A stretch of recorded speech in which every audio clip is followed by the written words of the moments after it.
to the afternoon session. This is our second ministerial session, and the theme is action on climate change imperative and urgent? Hands up anyone who thinks the answer is no. Well, that's a relief, otherwise we might as well all go home.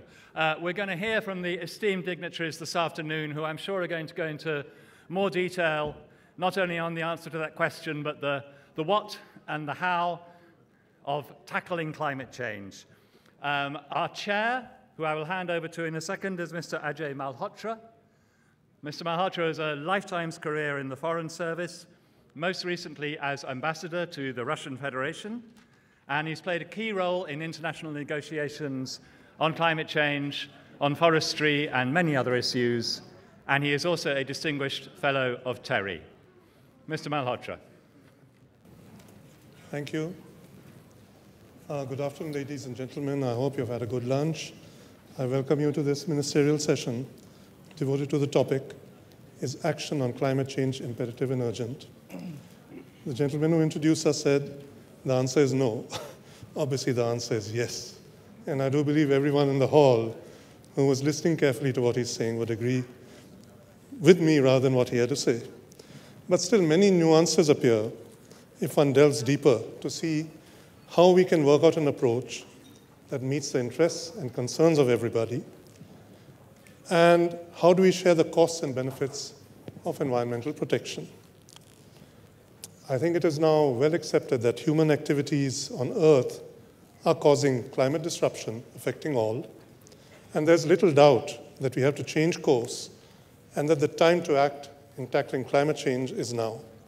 The longer we wait, the more the cost, the higher the financial burden, the greater the climate disruption we will all have to face. Happily, things can be done if we pull together, and solutions are still within reach.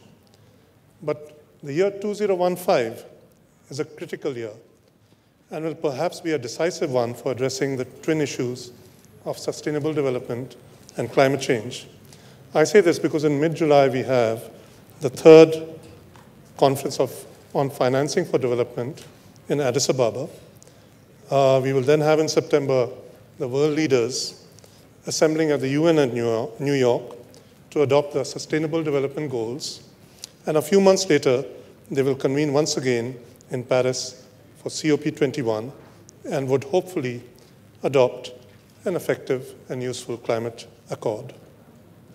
Opening our consideration of this issue, we have Ségolène, the Minister of Ecology, Sustainable Development and Energy of France. I invite the Honourable Minister to deliver her keynote address.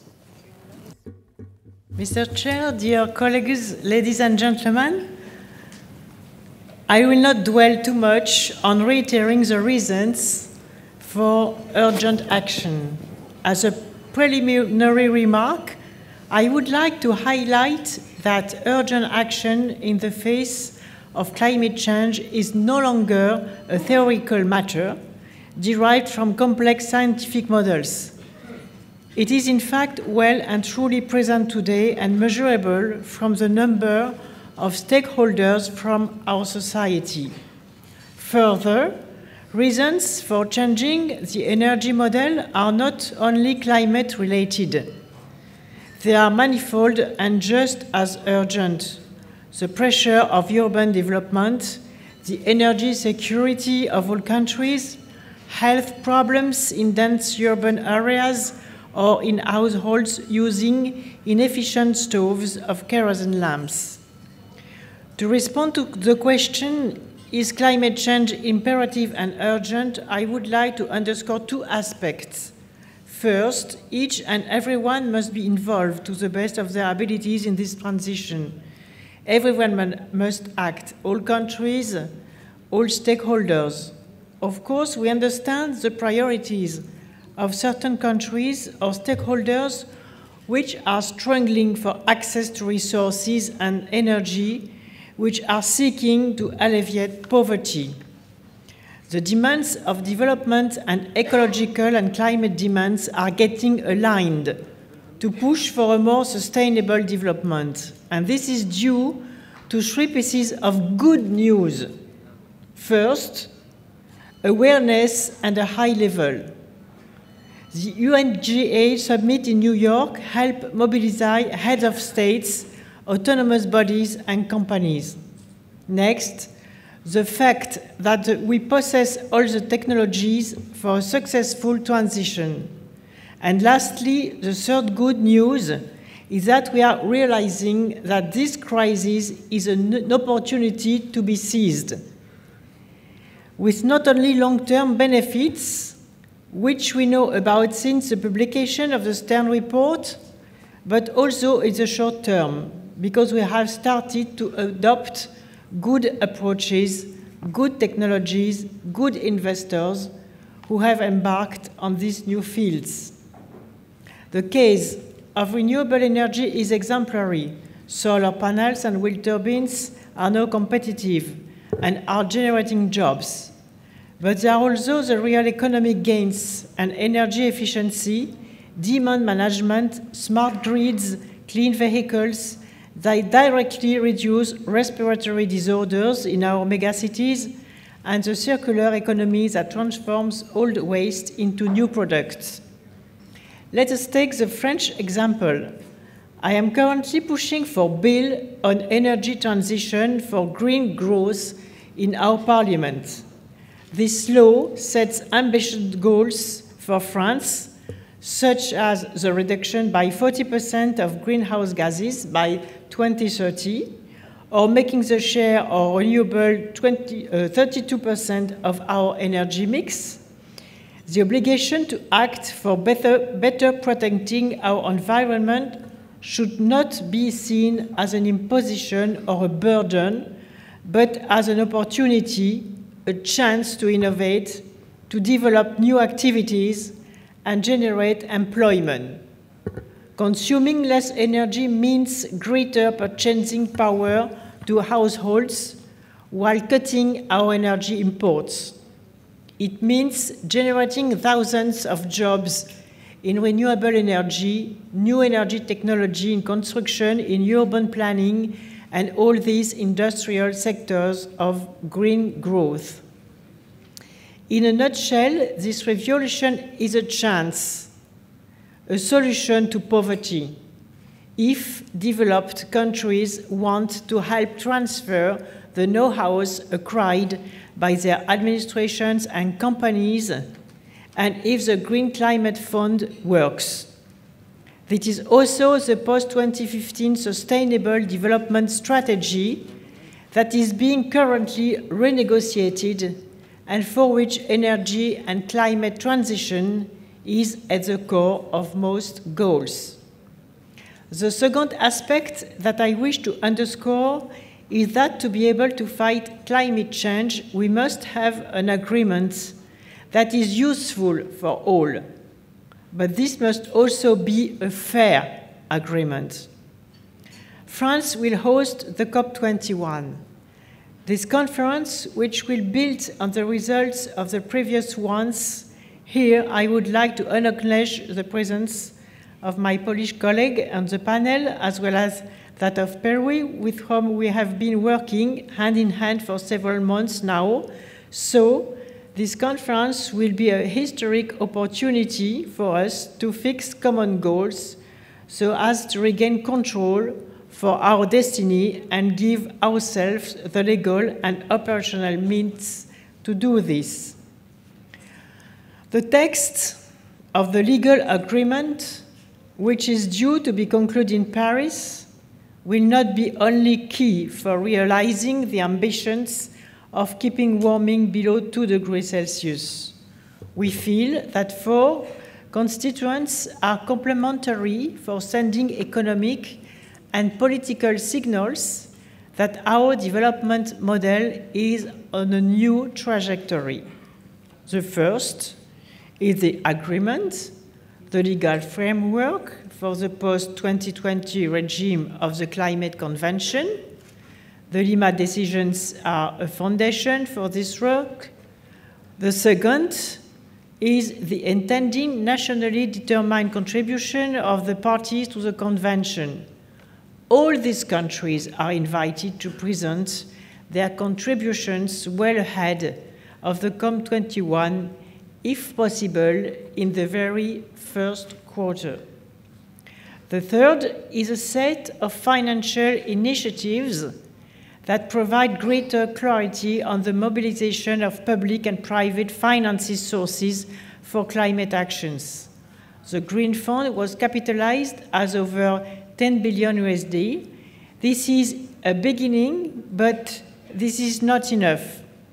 The overall financial architecture must help support of a low carbon and resilient development of our economy, as well as respond to the investment needs required for growth and the modernization of our energy systems.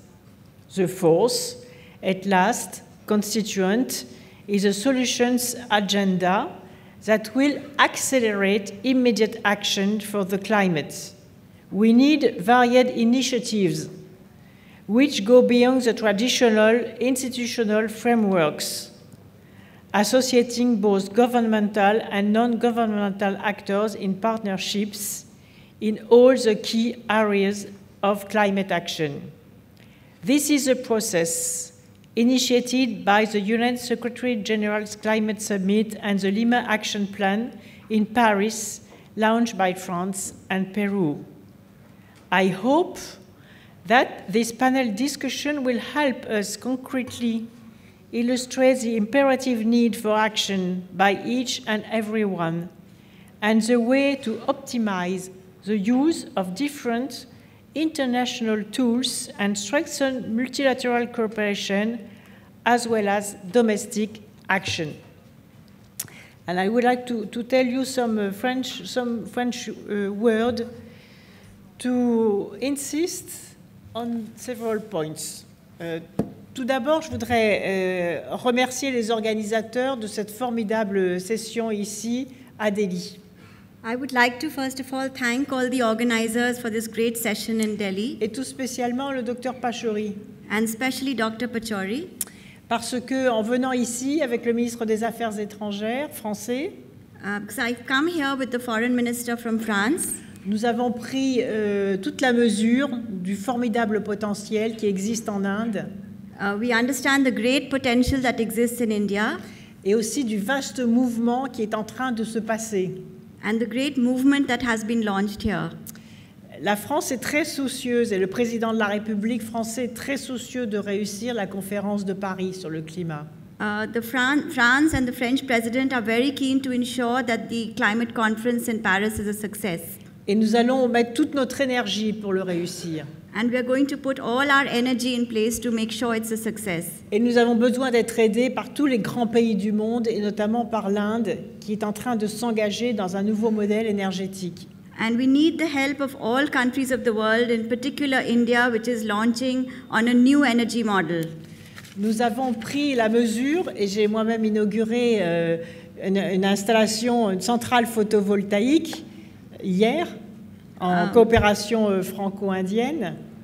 Yesterday, I inaugurated a solar unit in Punjab, which is a photovoltaic unit, which has been set up with Indo-French cooperation. Là, je reviens d'une université axée essentiellement sur le développement durable, avec des jeunes qui sont très motivés par la conférence de Paris.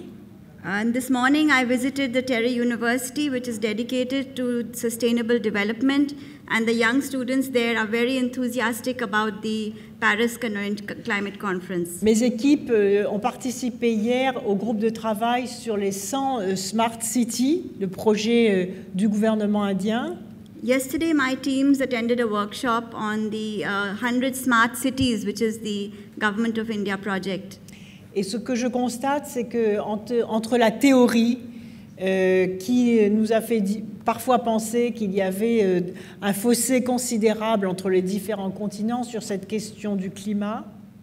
And I've seen that though theoretically they say there is a big difference between the different continents on the issue of climate.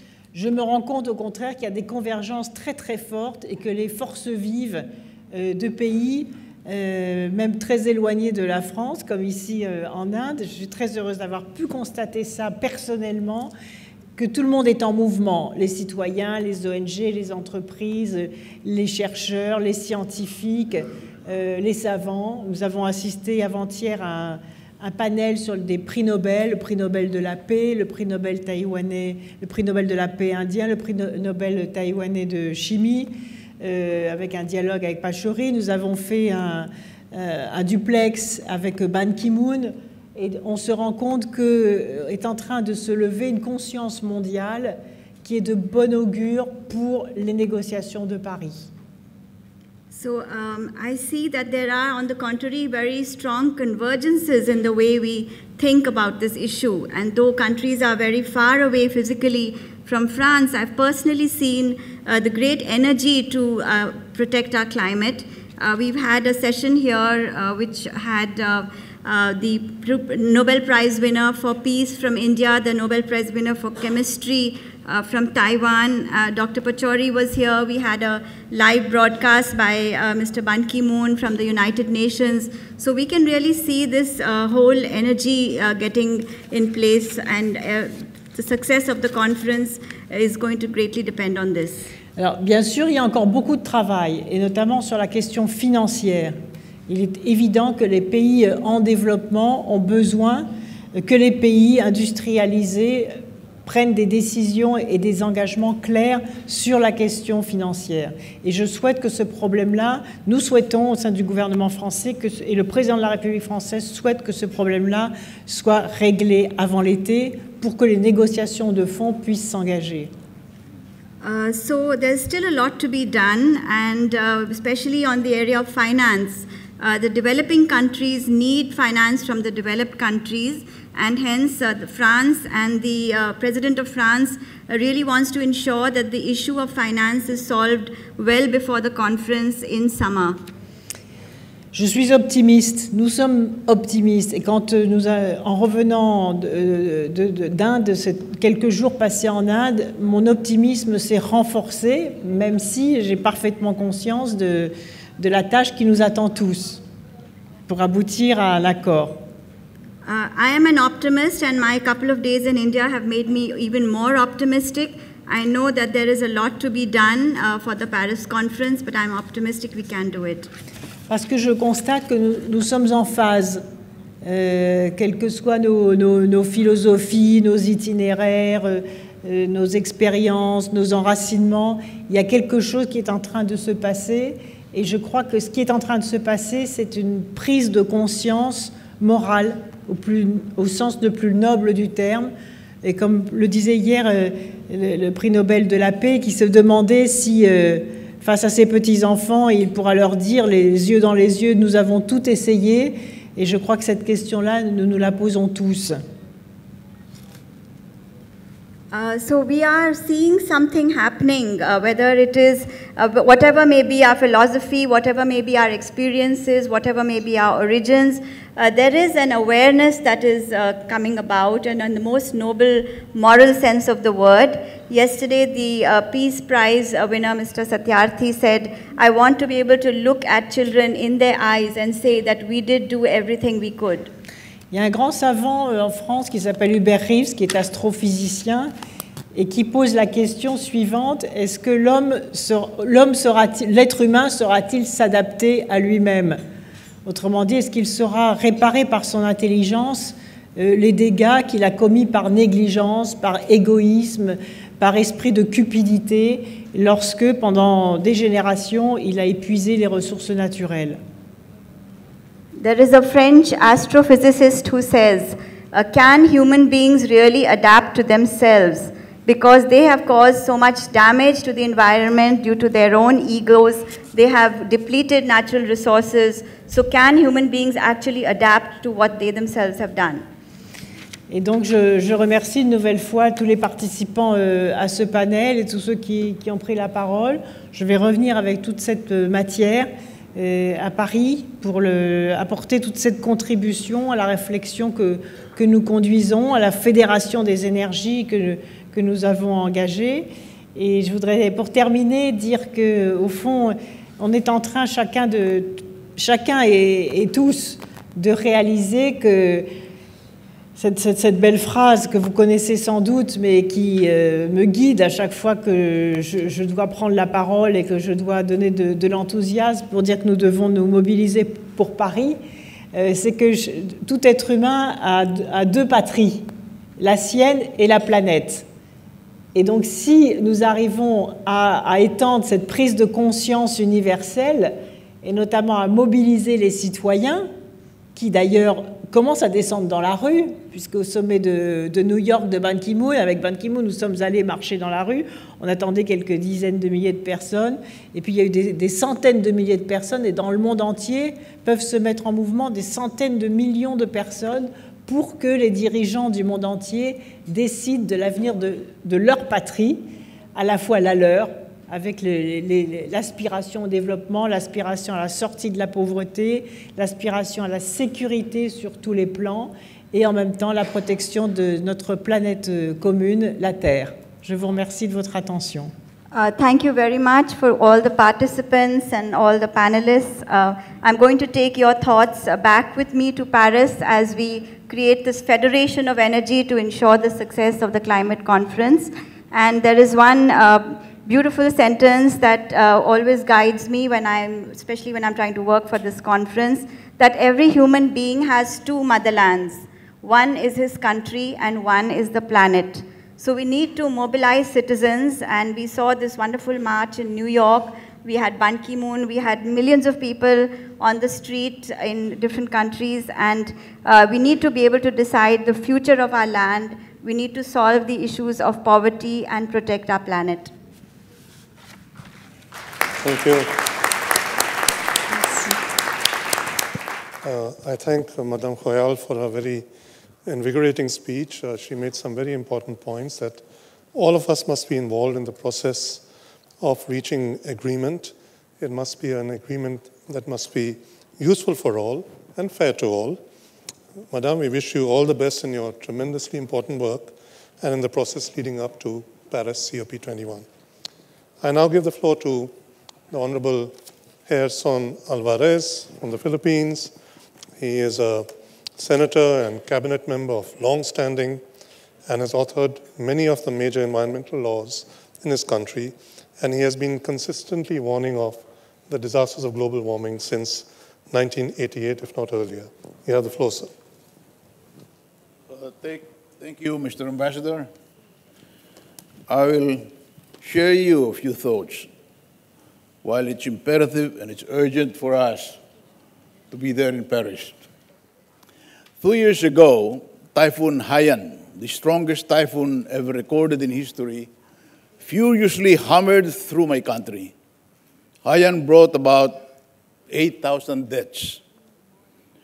Over a year after Haiyan, in December of 2014, Typhoon Hagupit swept the country for 7 days before heading for Vietnam.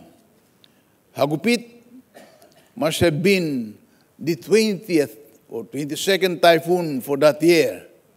We are host to an average of 20 typhoons a year, and with their enduring damages. In the Conference of Parties, COP20 in Lima, Peru, the German Watch Climate Risk Index indicated that the Philippines is the most vulnerable to climate change. But the whole world is not spared. The typhoons, cyclones, flooding, sea level rise, and droughts of intensifying destruction happens with all of us. The oceans absorb 24 million tons of greenhouse gas emissions, 30% of the man-made heat that we generate. And this level is increasing each day, degrading our marine ecosystem. Biodiversity loss is rapidly increasing. We're losing 1,000 species each year. By mid-century, as many as 30%, even 50% of all species will likely be heading towards extinction. Climate change impacts are significantly undermining agricultural production and food supply as arable lands diminish, as soil degradation spreads, and as extreme weather becomes more recurrent, food security diminishes. Many regions are regularly troubled with food shortages, in certain cases, even famine. The wholesale destruction of our natural habitat in land and water has gone on daily through the decades with inexorable, almost invisible, rapid process of ecological decay with our excessive carbon accumulation. Man-made pollution has essentially degraded the self-governing mechanisms of nature, and nature is responding with fury in ways that our human ingenuity cannot anticipate nor control. The coming 15 years are crucial. From that well-studied data, the periodic IPCC report, if we should go on with our business as usual, by 2050, global temperature will reach the 2 degrees centigrade, and we will be on our passage to irreversible catastrophe. It is imperative that we act ambitiously, urgently, to reduce carbon dioxide emissions. We must build a clear road towards low-carbon community and develop our clean energy sources before we reach that point of no return. At the end of this year, in Paris, 192 nations will decide the fate of all life forms, which took 5 million years to evolve into its present form. All 192 nations will negotiate a final global treaty that will seek to limit global warming to less than 2 degrees centigrade and hopefully hold back life-devastating climate change.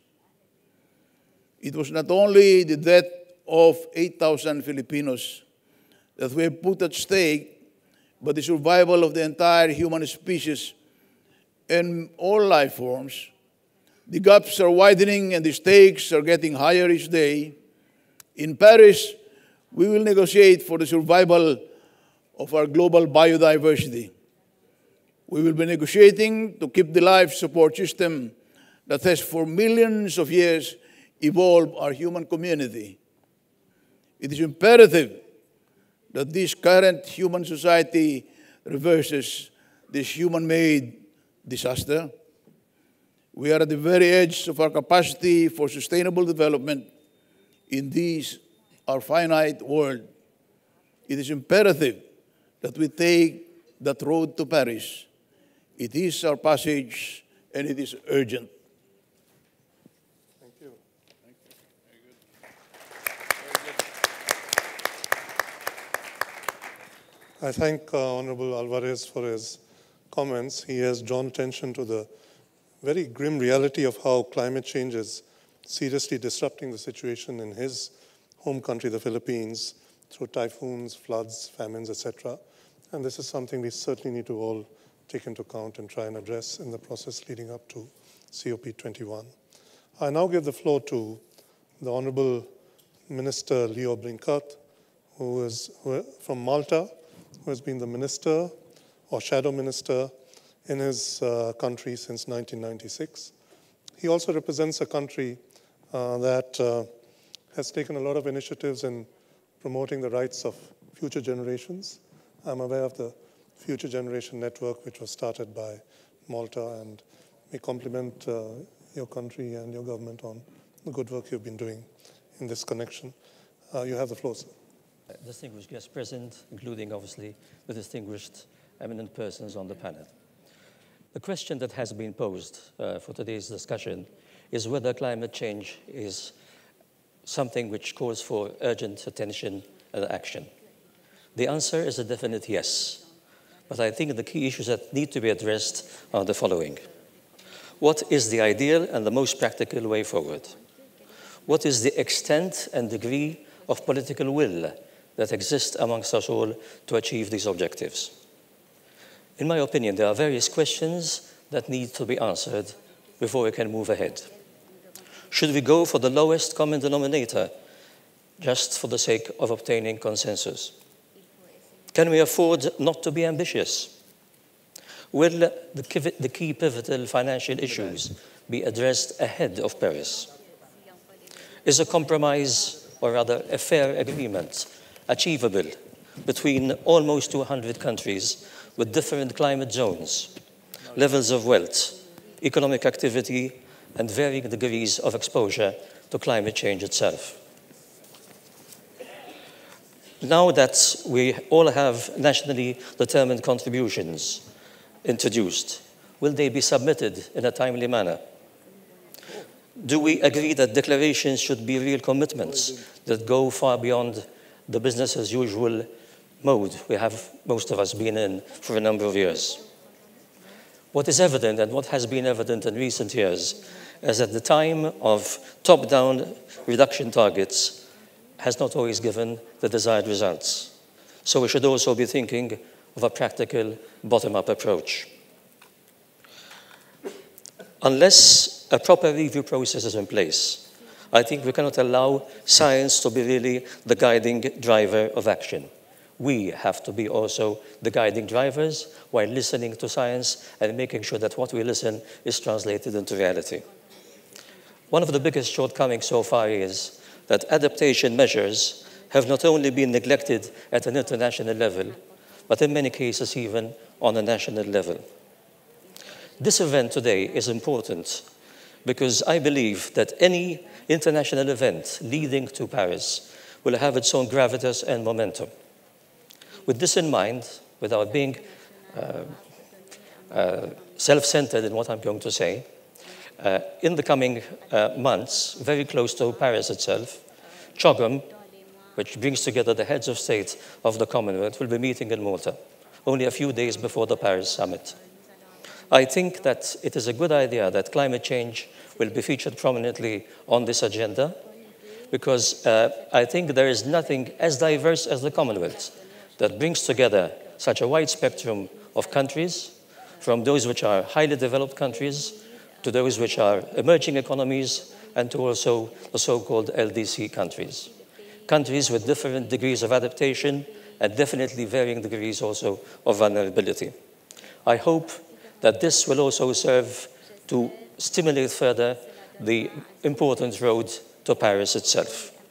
And I am quite sure that this conviction will be shared also by the organizers of the CHOGM itself. In conclusion, I would like to say that we believe that in bringing these countries together, not only will we spark forward the process that I'm referring to, but we should also be having different levels of resilience on display and different levels also of vulnerability. And also, we might also come forward with initiatives as had been done prior to the Copenhagen summit, although the Copenhagen summit obviously had left much to be desired. My concluding remarks are the following. People ask how much or how strong should the linkage be between the SDG process and the climate change process itself. I believe that they should be complementary to each other. They depend on each other, but it would be a mistake to have the UNFCCC itself institutionally engaged directly in the SDG process, because these have to run in parallel to each other rather than overlapping on each other.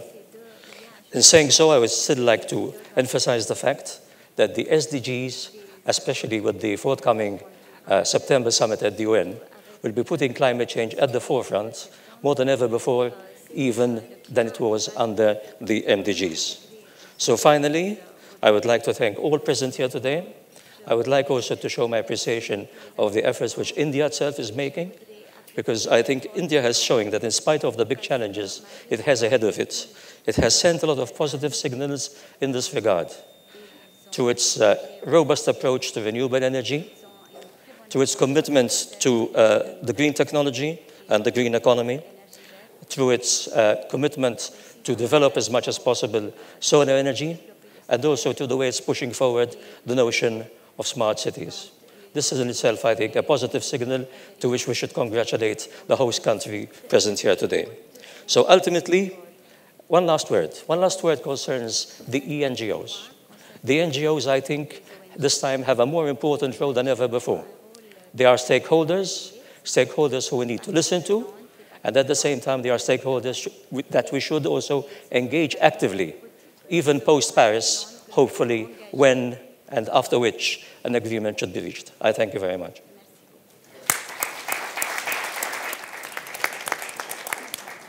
Thank you, Minister Brinkart. I think amongst the important points he's made, 3 or 4 do stand out for me. One is about NDCs. The question he has raised is, will they be submitted in a timely manner? We'll get the answer soon enough. And there may be merit in the concern that he's expressing. Secondly, the fact that top-down targets have not always worked. Thirdly, his assessment of what the correct linkage should be between the SDG process and COP21. The Honourable Minister feels it should be complementary, but not, they should run in parallel and not be institutionally engaged. And finally, his point that NGOs have a more important role to play now as stakeholders. I would now like to give the floor to Honourable Jean Charest. He is a well-known and distinguished political figure from Canada and Quebec in particular, and has a public service career spanning over 30 years. He was the leader of the Canadian delegation to the 1992 Conference on Environment and Development in Rio, and since then has maintained his deep interest in environment and linked development issues. You have the floor, sir. Thank you very much, Ambassador, and ladies and gentlemen, I'm delighted to have the opportunity to participate in this discussion today with a very distinguished panel. And I'm going to try to focus on a few key thoughts in regards to the conference that's leading into Paris. But I want to start first by acknowledging the leadership of the French government in preparing the Paris conference. And we recently hosted President François Hollande in Canada, who throughout his visit made the point day after day about how important this conference was. And as the ambassador mentioned, I had the privilege of leading Canada's delegation in Rio in 1992. And one of the things that I remember, and I was in Copenhagen and Cancun, I was at more meetings than I care to remember, frankly, but one of the key elements of success is the leadership of the host country. And in this case, President Hollande, the Foreign Minister Laurent Fabius has been here, and the fact that Ségolène Royal, the Minister of Ecology, would be with us here today sends a very powerful signal of their commitment to the success of the Paris Conference, which is the beginning point of any hope that we'll come to something substantive. So I'm very optimistic. And allow me, since I'm from Quebec, to say that in French. Madame Royal, c'est avec beaucoup de joie que nous reconnaissons le leadership de votre pays, de votre président, votre ministre des Affaires étrangères et votre leadership à vous. Alors, félicitations parce que nous comptons sur vous pour faire avancer cette grande cause.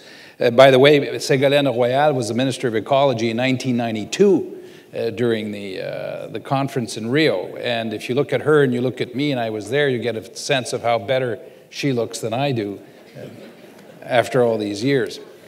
One of the things the question asks is the urgency and how imperative it is, and I think we all agree on that.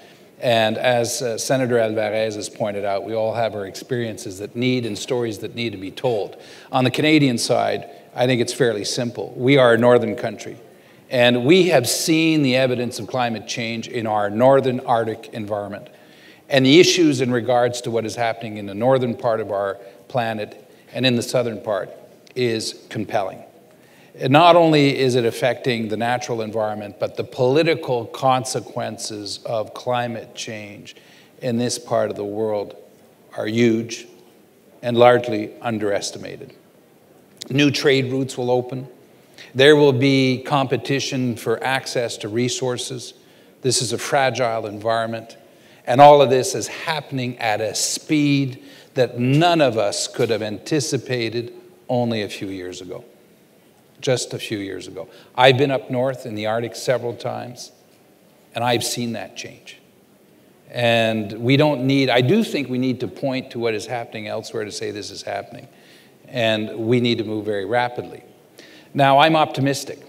I've seen the Montreal Protocol on HCFC emissions differentiate between developed and developing countries, supported by the United States. I've seen Canada do an agreement on SO2 emissions and do a carbon trading agreement with the United States and succeed.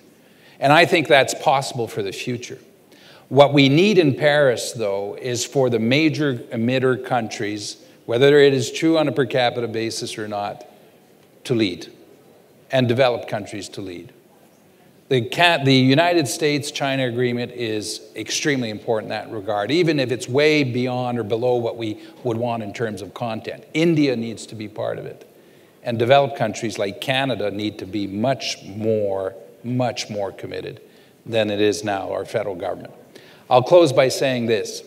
I also believe from experience that there needs to be a broader acknowledgement of the role played by the broader world community. Mr. Bricot mentioned NGOs a minute ago. I would argue that subnational governments, provinces, states, cities, who have been doing a lot of the leadership and heavy lifting over the last 10 years, even if their national governments have not been committed, as was the case and is the case in the United States and Canada, should be recognized for the work they're doing. Why? Well, they're going to do 80% of the work anyway, whatever agreement is concluded to. It will fall within their areas of jurisdiction. So, by all means, we should engage them, recognize them, support them, and encourage the work that they're going to do. And I would like to see the Paris Agreement recognize that role. So in closing, ladies and gentlemen, as having been in a number of meetings, I feel very optimistic about Paris, and I'm hoping that our national leaders all over the world will feel that optimism, will attend, and will make it the success that the world needs so that we can address this imperative and urgent issue. Thank you very much. Merci. Thank you, Minister Charest. I appreciate your optimistic view, and we do all hope and pray that it really comes about. But I entirely endorse what you've said about the strong leadership being shown by France in the process leading up to the COP in Paris. And about the role of subnational governments, I think we had a good example on our opening day when we had Arnold Schwarzenegger, and he told us of the role played by California in doing things which USA as a country did much later. I would now give the floor to Honorable Minister Grabowski from Poland. He is the Minister of Environment since 2013. He is an economist by background and an engineer, and has held many important and strategic posts in his own government till he took over this charge. You have the floor, sir. Thank you, Mr. Chairman. First, let me thank especially Dr. Pachauri for inviting me here and for hospitality in this city I have met. I'm really I was very nicely welcome here, which is additional thing which I have met next to the session. I found very interesting. I would like to make some points based on our experience, the Polish experience, the country which was in last years twice hosted the COP events. We were for 12 months also kept presidency of the negotiation till Lima, and I was not surprised in the first session when I heard that the negotiations are so hard. It was stated already here by French minister. Well, I think that the 3 points are important for this process. First, and it was also recognized by us in Warsaw 13 months ago. First, we should work to build confidence and trust through the transparent and inclusive process. I believe if we don't have confidence amongst major actors, all actors in fact, then the final outcome will be not satisfactory. Second, I think that having the common objective, which is not basically questionable, we should recognize that we have different responsibilities. Every country has different responsibilities and different contribution should bring on the table. Or one may say that having the same destination, we may have different ways to go there. And lastly, I would like to remind you that what we have agreed on in Lima, which was the ministerial declaration on education and awareness raising on climate change. Why it is important? Because I think that eventually to build the public awareness for sustainable policy and climate change policy is a key issue, not only for Paris, but also beyond Paris. I think that soft power is eventually the key, and the technologies and financing will follow. It is what Gandhi said, in a gentle way you can shake the world. The time has come to do it now. Thank you.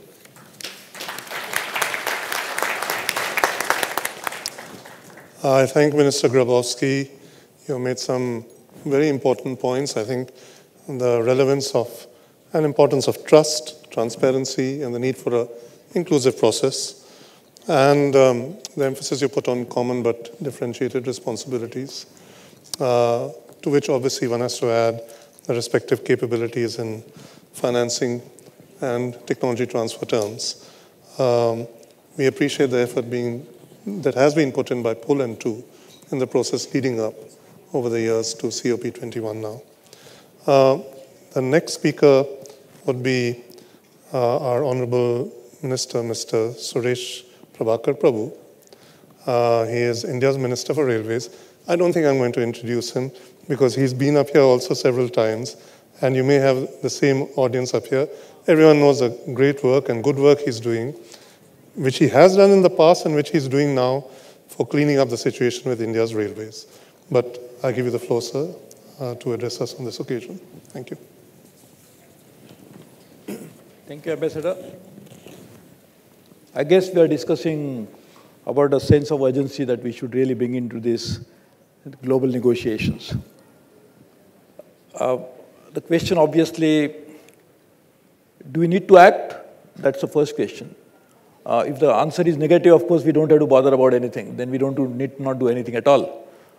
But if you think, and we know for sure now that climate is changing rapidly, the climate is changing in a way that global temperatures are rising, sea level is also, in fact, oceans are warming, and they're all leading to us to believe that if we don't reverse the tide, or at least stop it immediately, we are going to face serious consequences.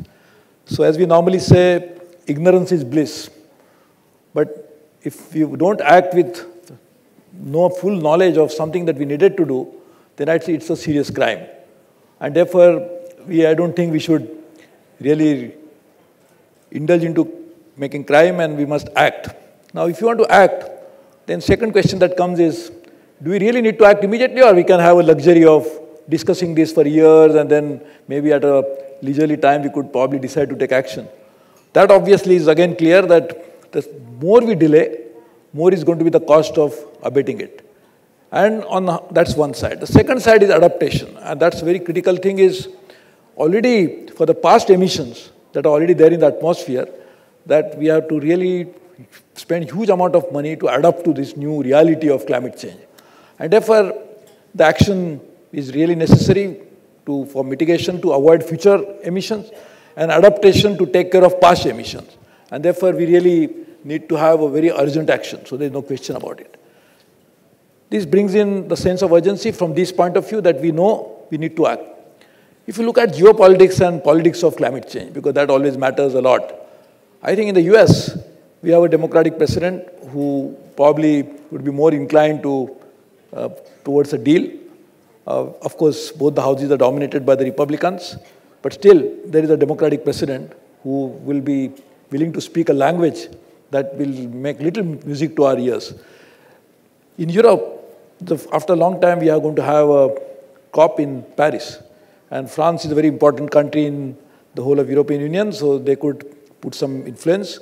So one player in all the geopolitics is US, the largest one. Then, of course, EU, very strong group. And then on this side, because we are all facing these adverse consequences, I think India and others are very more than happy to have a global deal on this. So I think the sense of urgency also comes in the form of making the deal now, or it could be probably, I wouldn't say never, but will be really delayed. So I think Paris is a great opportunity for us to work on that, and therefore we really need to bring in all the players to make it happen. If you want to make it happen, then I think from now till Paris, we really need to work hard. We must create a geopolitical blocks. We already have negotiating positions taken by G77. We have negotiating position taken by small island states and others. But I think we really need to create a proper building blocks. We have a good friend of Mauritius here, so probably he could host a meeting of all the small island states. We have a great leader of Europe, who's a former Prime Minister of UK, John Prescott, who could make that with French. And we know that both important countries in Europe, Germany, France, Italy, UK, they should try to take forward. China must play a big role because China's emissions are the highest in the world today. And therefore, I think we should try to involve China into the whole thing. There is a bilateral deal between US and China, but I think we really need to work on that. So I think on science and on the ground realities, action is a must. And knowing fully well that how serious the matter is, the urgency is almost there. And knowing the geopolitics that we must reach a global deal, then I think this could not be, there couldn't be a better time than this. So I think we really need to act on it. As far as India is concerned, as we always maintain, that we want to be part of a global deal. India has been playing a very proactive role into this, and we always believed that we should do this. I think India also could probably host another ministerial to make sure that all the countries who believe in this particular position could also take the stand between now and Paris, so we should do that. Of course, Mr. Sharma can help in Commonwealth mobilization, and he's the Secretary General, so he's in a much better position to do it. So I think the Commonwealth is the right way to do it because we have to really preserve the common global wealth of environment. So I think that should be the really a new mantra that we should really work on. So I think we really need to take it forward. And if you want to do it, it's the best time. And the presidency is going to be, the next round is going to be in Paris. I'm sure the Minister of France, who is here, who could use all her strength to make it happen, and we all support her to do that.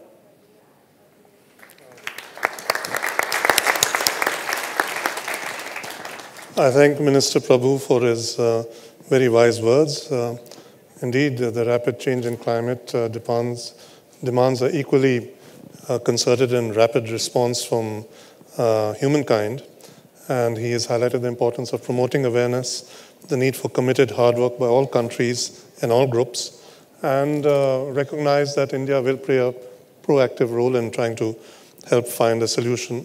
Now, this is particularly important because the contributions that have come to the Green Climate Fund are $10 billion at present, and we have to head towards $100 billion per annum by the year 2020. And a major player has committed $3 billion, but that has still not passed through the parliamentary process in that country. So there's much work to be done. I would now like to give the floor to another very distinguished minister from the Government of India, Minister Rajiv Pratap Rudy, who's a Union Minister of State Skill Development, and Entrepreneurship, and also the Minister of Parliamentary Affairs. I know of him as a Minister of State for Commerce and Industry, and earlier of Civil Aviation, and I do know also that he's probably the only parliamentarian in the world who operates an Airbus 320 jet and has done so in the past. So, though there's a climate change angle up there also, which sometimes the EU is pursuing about trying to charge countries which send in flights which go across for the global warming they cause. But you have the floor, sir. We are very happy to have you with us. Thank you. Thank you, Ajay. I got an invite from Dr. Pachauri, and I said, I don't figure in this now because I have a completely different assignment. But he said, since you have always been interested in climate change, I said, I've kept that book away now because I presume that the world has concluded and agreed upon what actually you have to do for climate change. And when I hear Suresh Prabhu, he says that we have not concluded.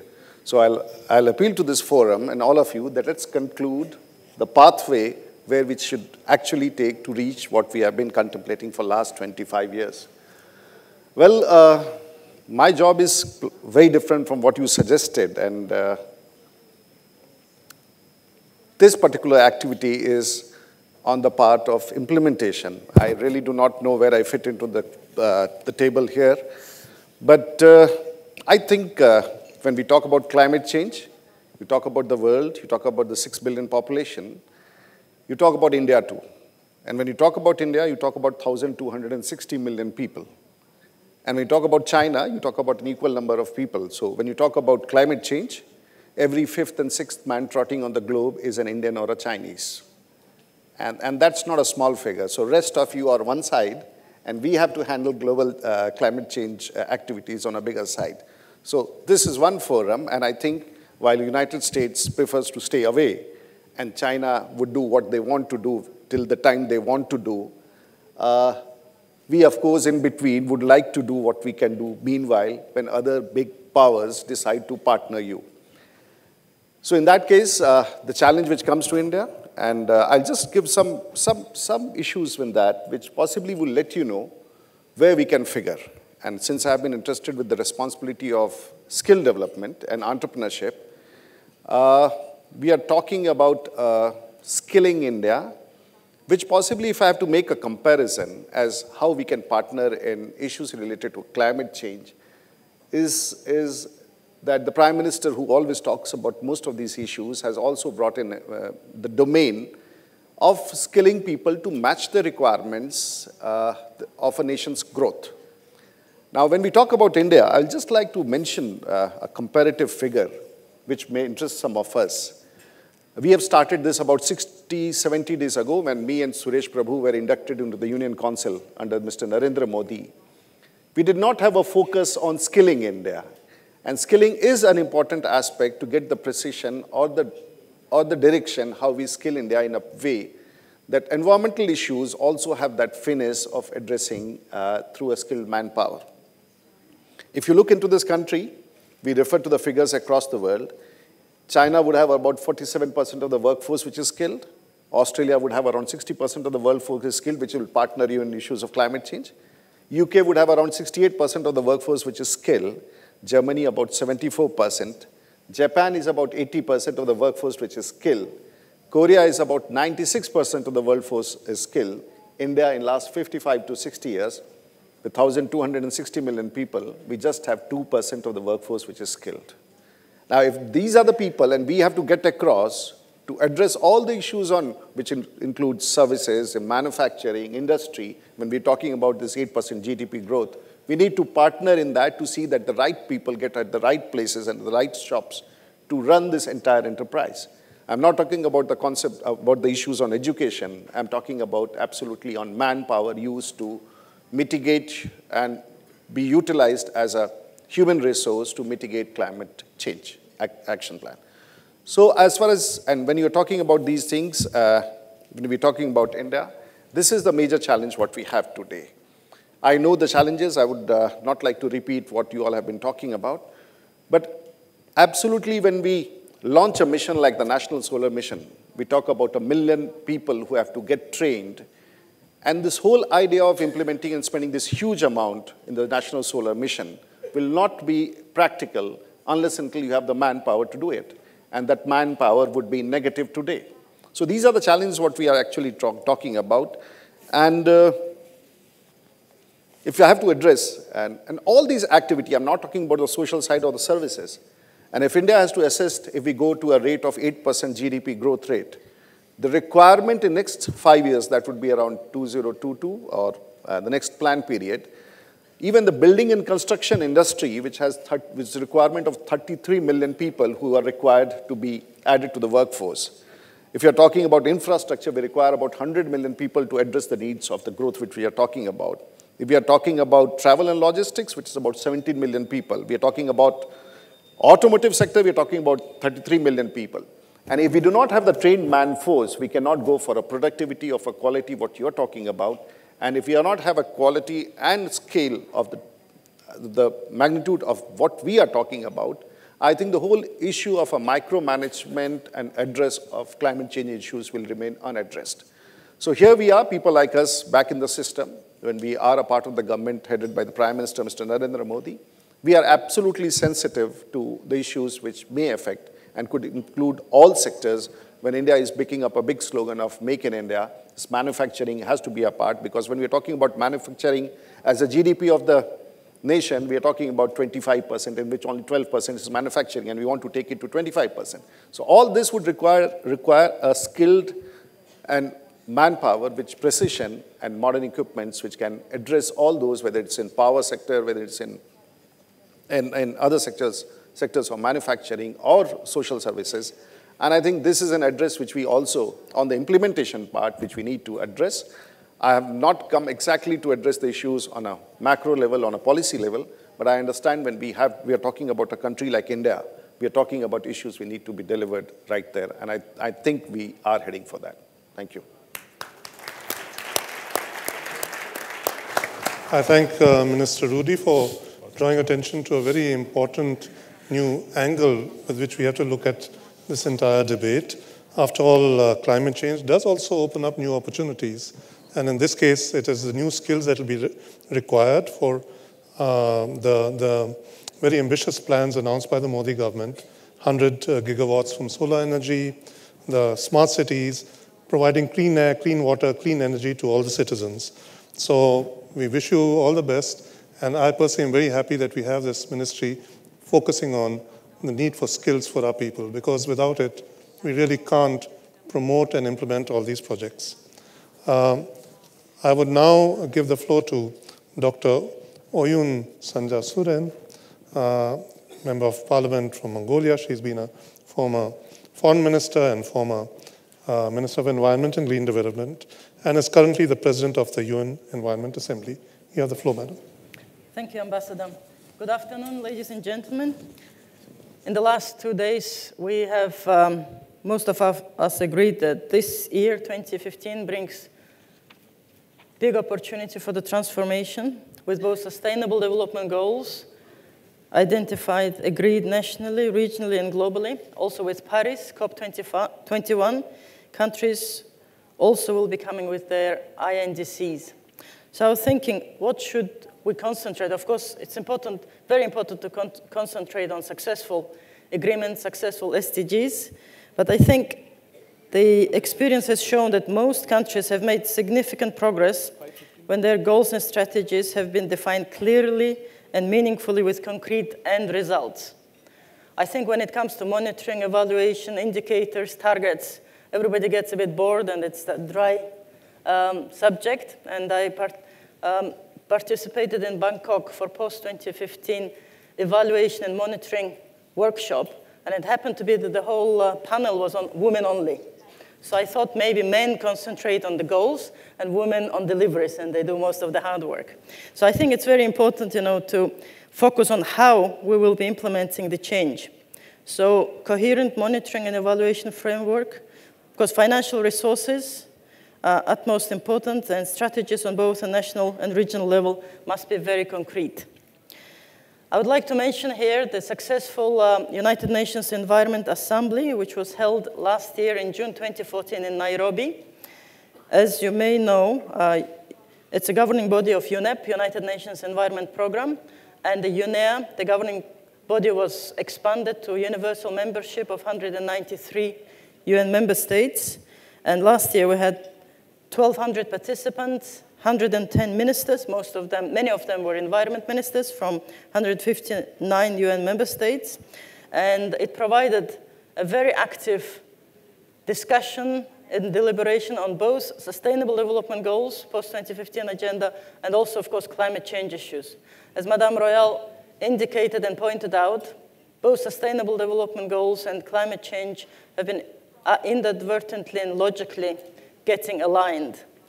And I think that's very important. Of course, the subject of today's panel is what's the urgency? I think it's, somebody was saying about the elephant in the room yesterday. The population growth by 2050, we're expecting 9 billion, and by the end of the 21st century, possibly 11 billion. And of course, ever-increasing population growth, demand for food, energy, and water. These are elephants in the room as well. And of course, we will require far more resources than the Earth can sustain, or systems can sustain. I think Worldwide Fund for Nature has estimated that if this population growth continues as it is, then by the end of the 21st century, we may require 5 planets. So it's very critical, and we're at the tipping point, maybe, of very real risks. Now, that's globally. Locally, Mongolia is an example of a country with a big territory, but a very small population, 3 million. It's the least densely populated country in the world. And we're an example of a country that have been disproportionately affected by the climate change. 1/4 of the population still live as nomadic herders, and they're very directly dependent on pastures and climate. And although we didn't contribute too much to the climate change, we have warmed up, Mongolia has warmed up 3 times more intensely than the average globe. So it's 2.1 degrees Celsius warming up in the last 70 years since the measurement started. And it's actually realistically impacting the livelihoods of our nomadic herders. I would like to make one point of traditional knowledge of sustainable way of living. We like to think that our traditional nomadic civilization is a green civilization. In modern terminology, as it is as if our herders conduct life cycle analysis of their use of their animals. So a single sheep will give a family its meat, milk, its wool, and its felt. The felt will be used to make the felt lining of the nomadic herders' yurt dwellings, and also to make a warm winter shoe, for example. Herders even make good use of all animal dung by burning them for heating their yurt dwellings. Very interesting that the herders also use them to build the walls of their animal winter shelters, and by creating a floor of dung to keep them warm. So from cradle to grave, the herder focuses on every part of their animal to make sure that everything gets used and recycled. So the point is that the clean, modern technologies should be, and solutions should be combined and complemented with traditional knowledges of our societies as well. I'm very happy to inform you that we passed the Green Development Strategy in Mongolia last year, and we identified very specific targets and indicators relating to the mitigation of greenhouse gas emissions and reduction of carbon intensities, including renewable energy targets, for example, 20% by 2020, 30% by 2030, also reduction of the heat loss of buildings. It's a very cold country, minus 30 degrees in winter, so Canadian and Nordic experiences of green buildings, we're very much looking forward to introducing new green standards in buildings. And so we're not sitting idle. So I think both small, big, rich, and poor countries should be and must be changing trajectory of our paths. And I think there is a good momentum, but we should be doing and really working on that. Thank you. And I would like to thank TERI, Dr. Pachuri, and all the staff being so inspiring to everybody back at home as well. So thank you for the organization. Thank you, Honorable Minister. You have drawn attention to several important points: need for financial resources, importance of having strategies at national and regional levels, and so on. Finally, our last speaker, Ambassador Kamlesh Sharma, who is the Secretary General of the Commonwealth, needs no introduction. I think he's well known as a personality. You have the floor, sir. Thank you very much. I'm bringing up the tail here, and I trust it won't wag for too long. And I'm delighted that 2 favorable references by 2 ministers have been made to the Commonwealth. And I'm absolutely delighted. It's completely appropriate because it's the most diverse organization in the world from all continents, all descriptions of economies, all sizes of countries, all continents, global to the core. So whatever it is that the Commonwealth says is already an idea whose time has come globally. And this is what Commonwealth has demonstrated again and again, repeatedly, even in the area of climate change. The Langkawi Declaration cautioning the world on the dangers of rising sea levels and the warming climate was several years before the Rio conference. And it's because of this that we've been able to hopefully set the pace in some of the thinking in this field. It's interesting to recall that in Achogam, thank you for the acronym, the summit of the Commonwealth in 2009, when that was held in Port of Spain, it was just 10 days before the Copenhagen conference. And President Sarkozy came, Prime Minister Rasmussen came, Secretary General Ban Ki-moon came, and the one result that came out of the Commonwealth Summit on a fast, rapid startup fund for vulnerable countries was the only practical idea that emerged from Copenhagen. This is the value addition which this organization can make. The imperative before us is both ethical as well as practical. The interdependence of the world today has reached a degree which is not seen before. Ethical, because look at the Pacific Island countries, their contribution to the carbon footprint of the world is almost nil. But the first to be affected existentially, and I've seen this visually, Secretary General Ban Ki-moon has seen it, the first to be affected are these countries. In another field, because of an overextended mortgage market in suburban America, the financial system of the world undergoes turmoil, and the health and education budgets of small states get affected. It is because of this development that moving forward, the Commonwealth in this area is taking 3 initiatives. One is the conceptual one. Traditionally, we link poverty as the index which everyone has to watch out for and overcome. Degree of affluence, LDCs, and poverty. We are arguing that is now obsolete. You have to look at resilience. Any country, despite income levels, can be in a state of free fall.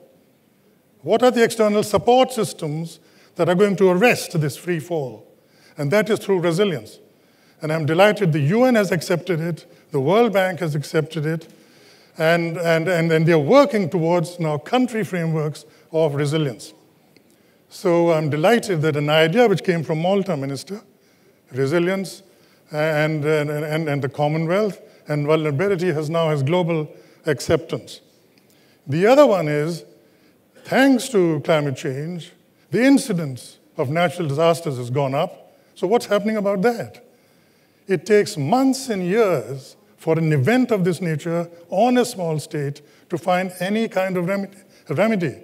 So we've come up with an idea. I myself took a delegation to the IMF. I'm delighted that President Kim accepted me and the Managing Director, IMF, all accepted us, of the idea of 4-point idea of what should be done.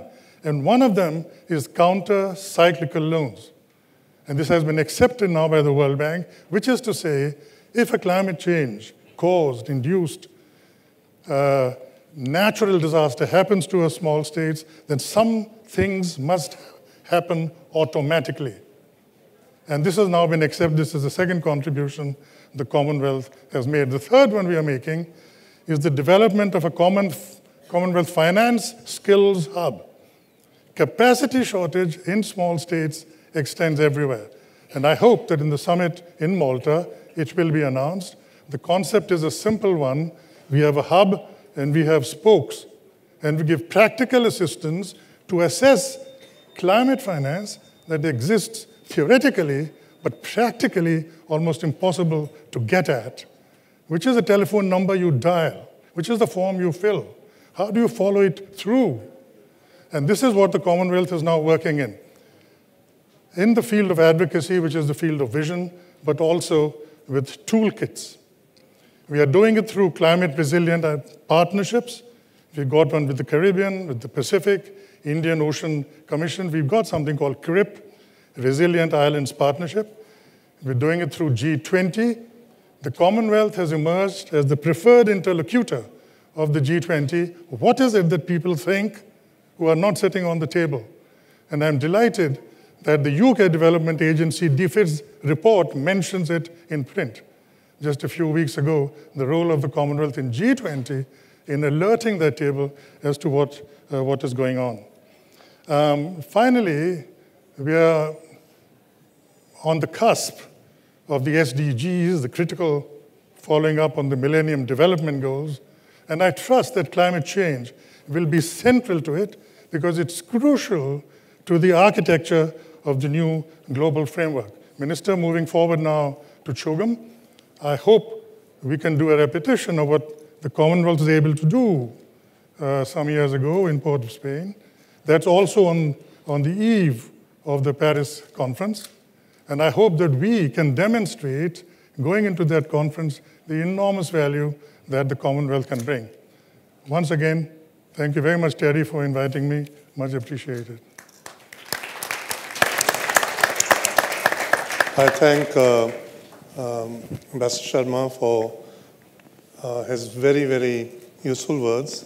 I would like to compliment him for the great work being done by the Commonwealth in supporting the small states and amongst them the small island states who constitute perhaps half the membership of the Commonwealth grouping themselves. I'm informed that we are out of time, so I would like you to join me in giving a warm round of applause to a very distinguished group of panelists. And with that, I declare this meeting closed. Thank you.